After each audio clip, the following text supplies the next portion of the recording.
നേരെ ഡൽഹിയിലേക്ക്. ഡൽഹി മുഖ്യമന്ത്രി അരവിന്ദ് കെജ്രിവാൾ രാജിവെക്കും, നാളെ രാജിവെക്കും. തൊട്ടുപിറകെ ഇനി പുതിയ മന്ത്രിയെ കണ്ടെത്താനായിട്ട് മന്ത്രിസഭാ യോഗം ചേരുമോ? എന്തൊക്കെയാണ് കാര്യങ്ങൾ? മന്ത്രിസഭാ യോഗമല്ല, പ്രത്യേകിച്ചും നിയമസഭാ കക്ഷി യോഗമാണ് ചേരേണ്ടത്. നിയമസഭാ കക്ഷി യോഗം എന്ന് ചേരും? വിവരങ്ങൾ ഉണ്ണികൃഷ്ണൻ ചേരുന്നു. ഉണ്ണികൃഷ്ണൻ, എപ്പോഴാണ് ഈ നിയമസഭാ കക്ഷി യോഗം ചേരുക? നാളെ രാവിലെ 11 മണിക്ക് നിയമസഭാ കക്ഷി യോഗം ചേരുമെന്നാണ് ഇപ്പോൾ അറിയിച്ചിരിക്കുന്നത്. പാർട്ടിയുടെ പാർലമെന്ററി പാർട്ടി യോഗം അല്പസമയം മുമ്പ് ഡൽഹിയിൽ ചേർന്നിരുന്നു. പ്രധാന നേതാക്കളെല്ലാം യോഗത്തിൽ പങ്കെടുത്തു. തുടർന്നാണ് പുതിയ തീരുമാനം വന്നിരിക്കുന്നത്. നാളെ രാവിലെ 11 മണിക്ക് നിയമസഭാ കക്ഷി യോഗം, ആം ആദ്മി പാർട്ടിയുടെ നിയമസഭാ കക്ഷി യോഗം കെജ്രിവാളിന്റെ ഡൽഹിയിലെ വസതിയിൽ ചേരുമെന്നാണ് ഇപ്പോൾ അറിയിച്ചിരിക്കുന്നത്. അതിനുശേഷം ആയിരിക്കും ആരാണ് പുതിയ മന്ത്രിയാവുക എന്ന കാര്യത്തിൽ ഒരു തീരുമാനമുണ്ടാവുക. എന്തായാലും വൈകിട്ട് 4:30-ക്ക് കെജ്രിവാളും ലഫ്റ്റനന്റ് ഗവർണറുമായിട്ടുള്ള ഒരു കൂടിക്കാഴ്ചയ്ക്ക് സമയം അനുവദിച്ചിട്ടുണ്ട്.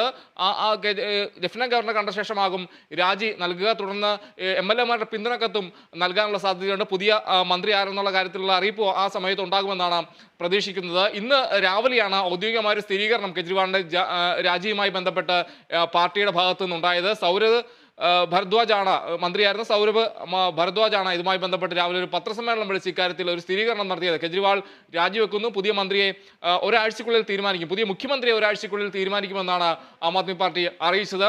എന്തായാലും ആ വാർത്താ സമ്മേളനത്തിന് പിന്നാലെയാണ് ഇന്ന് പാർലമെന്ററി പാർട്ടി യോഗം 5 മണിക്ക് ചേർന്നത്. ആ യോഗത്തിലാണ് നിർണായകമായ തീരുമാനമുണ്ടായിരിക്കുന്നത്. നാളെ രാവിലെ 11 മണിക്ക് നിയമസഭാ കക്ഷി യോഗം ചേരും. കൂടാതെ വൈകിട്ട് 4:30 തന്നെ ലഫ്റ്റനന്റ് ഗവർണർ കണ്ട് കെജ്രിവാൾ രാജി സമർപ്പിക്കുമെന്നാണ് അറിയാൻ കഴിയുന്നത്. കഴിഞ്ഞ 2 ദിവസം മുമ്പാണ് ഈ രീതിയിൽ രാജി പ്രഖ്യാപിച്ചുകൊണ്ട് അപ്രതീക്ഷിതമായ ഒരു പ്രഖ്യാപനം കെജ്രിവാളിന്റെ ഭാഗത്തു നിന്നുണ്ടായത്. വലിയ വിമർശനങ്ങളെല്ലാം തന്നെ പ്രതിപക്ഷ പാർട്ടികളുടെ അടക്കം ഭാഗത്തു നിന്ന് ഈ കെജ്രിവാളിന്റെ രാജിയിൽ ഉണ്ടാകുന്നൊരു സാഹചര്യം ഉണ്ടായി. എന്തായാലും പറയുന്നത് ഒരു കെജ്രിവാളിന്റെ രാഷ്ട്രീയ നാടകം എന്ന രീതിയിലുള്ള ഒരു വിമർശനമാണ് BJP അടക്കമുള്ള പാർട്ടികളിൽ നിന്നുണ്ടായത്.